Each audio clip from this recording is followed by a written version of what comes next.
Tiedätkö, mitä teollisen infrastruktuurin johtamismallilla tarkoitetaan?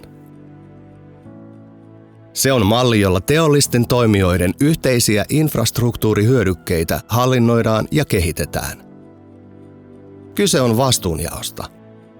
Kuka vastaa esimerkiksi jäteveden puhdistuksesta, miten varaudutaan häiriötilanteisiin tai miten varmistetaan alueen kasvu tulevaisuudessa? Hyvä esimerkki löytyy Kokkolan suurteollisuusalueelta, jossa johtamismalli on muotoutunut alueen kehityksen myötä. Siellä KIP ry vastaa yritysten välisestä yhteistyöstä, KIP Infra hallinnoi maaomaisuutta ja infraomistuksia ja KIP Service toimittaa toimijoille esimerkiksi hyödykkeitä ja turvallisuuspalveluita.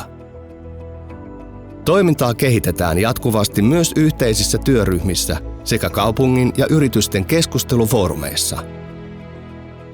Tarve johtamismalleille on tunnistettu valtakunnallisesti, sillä koordinoidut teollisuuskeskittymät vahvistavat Suomen kansainvälistä vetovoimaa.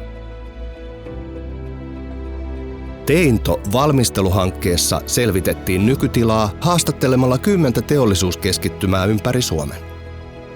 Monella paikkakunnalla palaset ovat olemassa, mutta yhteinen johtamismalli eli kokonaiskuva on vielä puuttunut.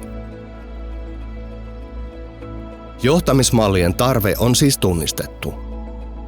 Tavoitteena onkin ottaa seuraavat askeleet kohti konkreettisia toimia, jotta alueet pysyvät kilpailukykyisinä ja houkuttelevat erityisesti kansainvälisiä investointeja.